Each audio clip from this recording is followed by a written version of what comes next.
Allow yourself to settle completely. Let the surface of the mind do whatever it needs to do. Thoughts passing, noise rising and falling. You do not need to stop any of it, because beneath the surface there is a river. It has always been there, moving, silent, indifferent to weather. It does not panic in the storm. It does not celebrate in the sun. It simply moves. Take a slow breath in, and as you exhale, let yourself sink below the surface into the river.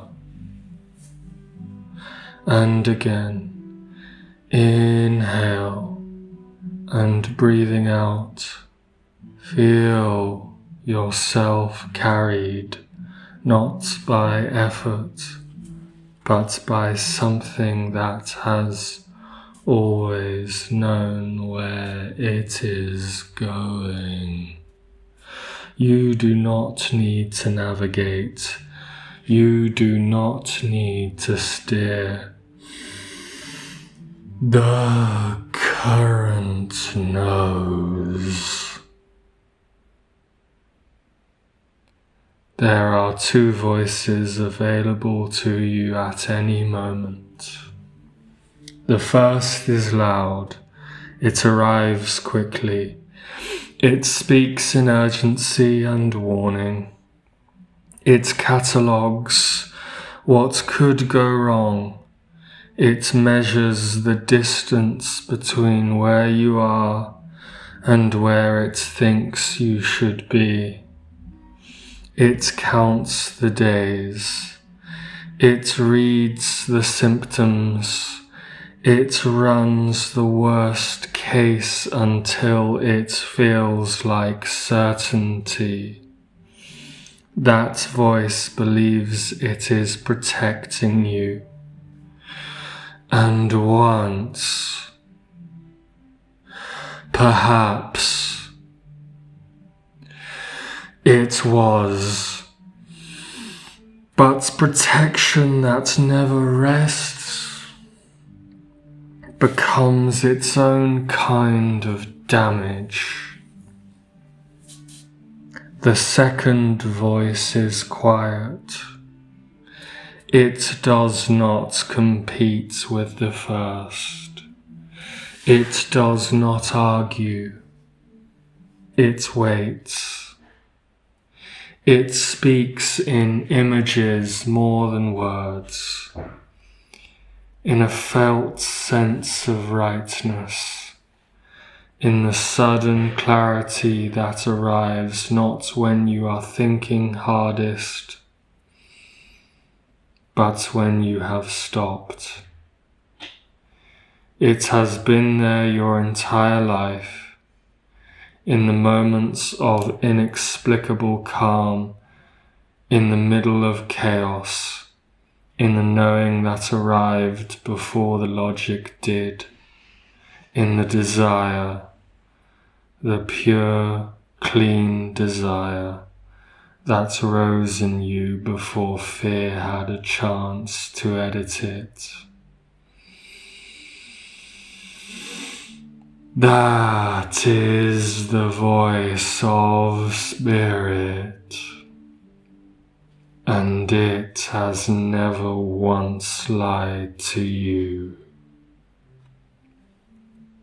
Here is what fear gets wrong.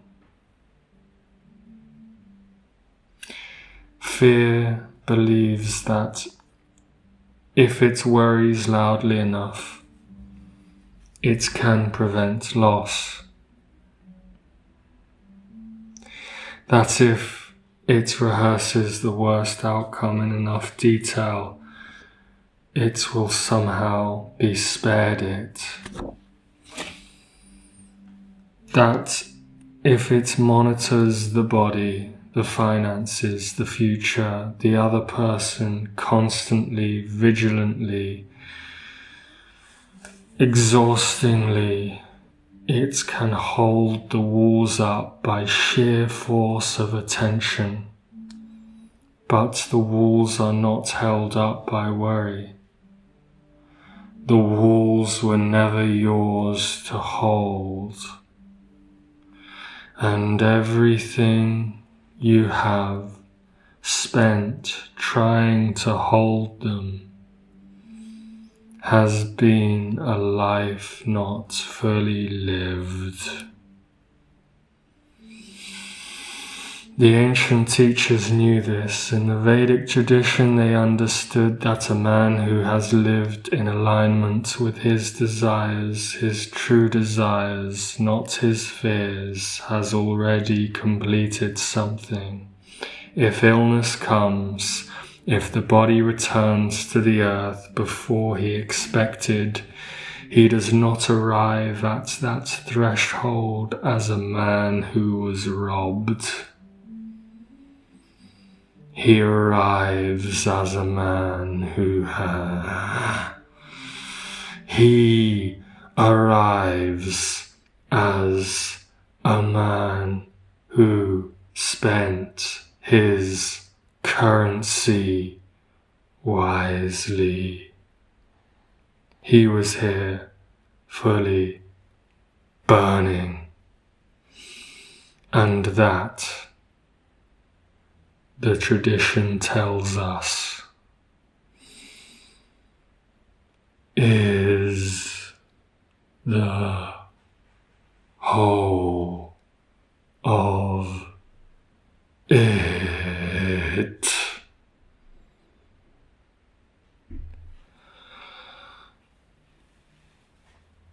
In Sanskrit, kama, desire, is not a weakness to be overcome. It is one of the four great Purusharthas, one of the four aims of a human life, sacred, recognized, honored. The Taoists understood it differently but arrived at the same place. The 10,000 things emerge from the one. Your desires are not random noise. They are the Tao moving through you in a particular direction. The Buddhists often misread on this point, did not say desire itself is suffering. They said clinging to outcomes is suffering. The desire itself, pure, directional, alive, that is the current. And the West and the Western esoteric traditions in their own language say the same. Will aligned with spirit is the only magic worth practicing. So listen. Beneath the anxiety, beneath the fear, beneath all the noise of what could go wrong and what hasn't happened yet, what do you actually want?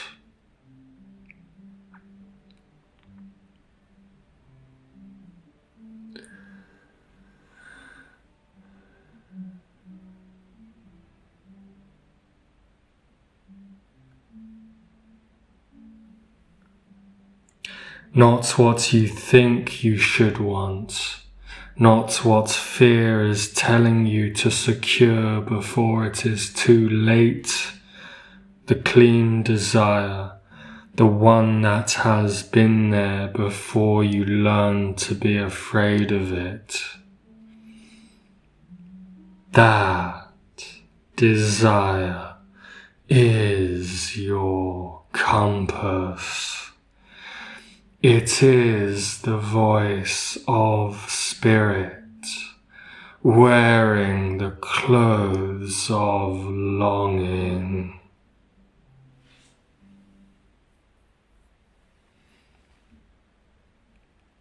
Now, I want to take you somewhere that most scripts will not. Now I want to take you somewhere that most scripts would not dare. I want you to look directly at the thing fear will not let you look at, whatever it is, the diagnosis, the loss, the ending, the dissolution of the body or the life or the identity you have built. Look at it now, directly, without flinching.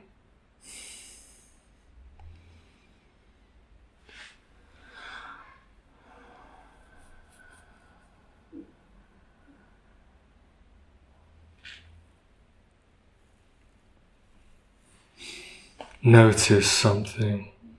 The thing itself is quiet. It does not roar. It does not threaten.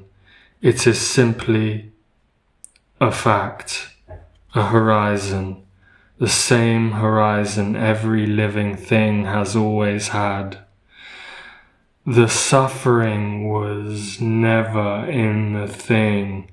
It was in the turning away from it. The Stoics called this the premeditation of adversity, not to invite it, but to rob it of its power to ambush.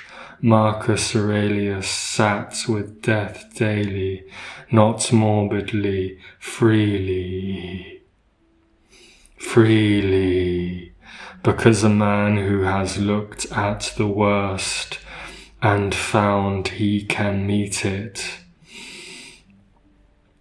is afraid of nothing that life contains, and in that freedom he becomes available to joy, to desire, to the full texture of being alive.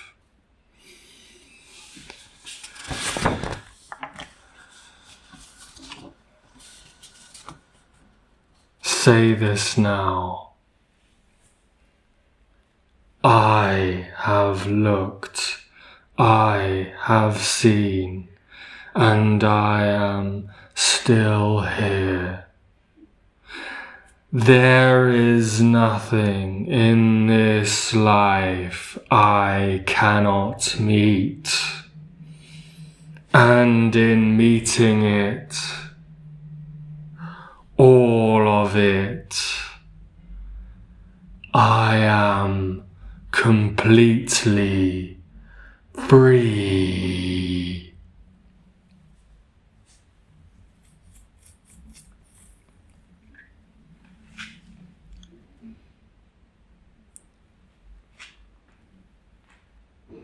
From this freedom, I want you to feel what it is like to move through your life with spirit as the ground beneath you rather than fear. Not reckless, not naive, simply unafraid. Imagine waking tomorrow and the first voice you consult is not the one cataloguing risk, but the quiet one, the river beneath, the signal beneath the noise. You ask it simply, what does today want from me? And it answers, not in words necessarily, in a pull, a learning, a sense of aliveness in one direction over another. And you follow it without negotiation, without the committee of meeting of your fears. See yourself living this way, acting from desire rather than defense, choosing from abundance rather than scarcity, resting without guilt because rest is also what spirit sometimes asks for. Meeting difficulty not with panic, but with the quiet curiosity of a man who trusts that everything arriving at his door has arrived for a reason. This is not spiritual bypassing. This is spiritual, elemental mastery and authority. The difference is that the master does not look away. He looks at everything and chooses his response from the deepest place available to him.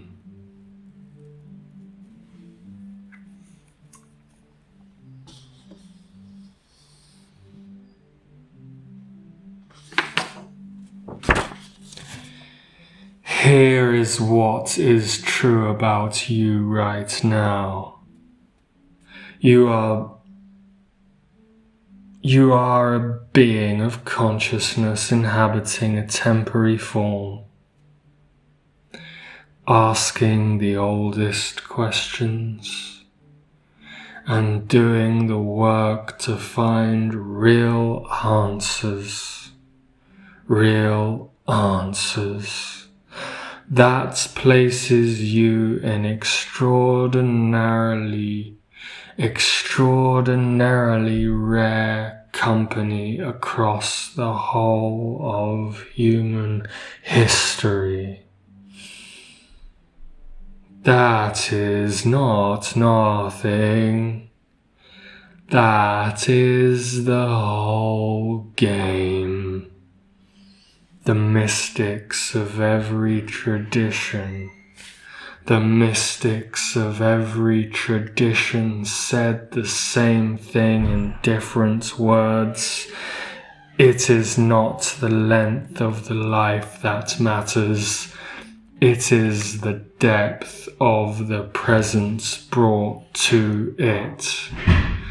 A man who burns for 30 years.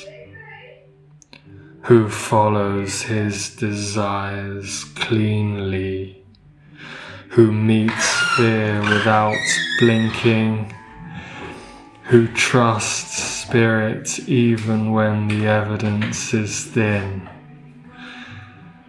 That man has lived more completely than one who survives a century in careful, anxious half measures.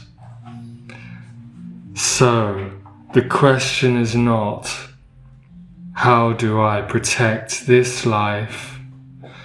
The question is, how fully am I willing to inhabit it?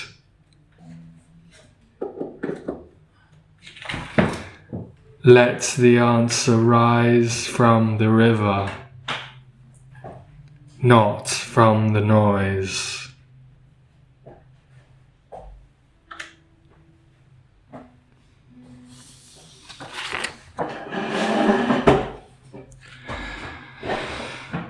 Slowly, as a man returning from somewhere real, begin to bring your awareness back to the space and or the room. Feel the ground, your breath, the simple, staggering fact of being alive and conscious in this moment. Take one long, complete breath. And as you exhale, let a single word or phrase rise that names what you have touched here.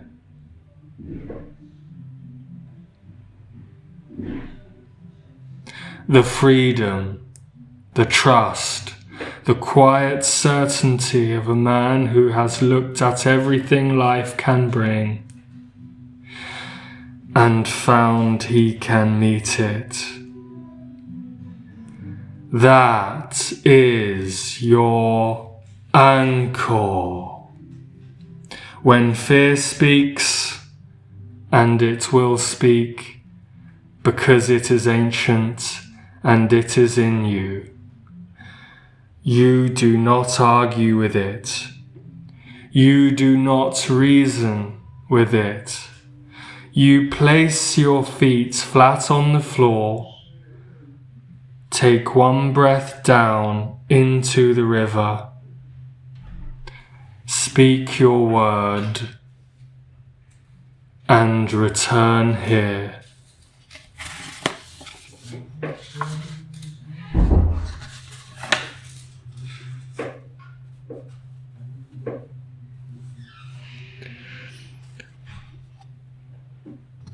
Spirit is the ground. Desire is the compass. Fear is just weather. And I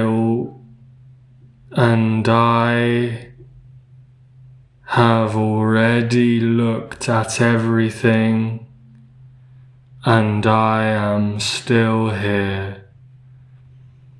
I am still free. I am still moving. Whenever you are ready, open your eyes. Welcome back. You are, as you have always been, entirely sufficient for whatever comes next.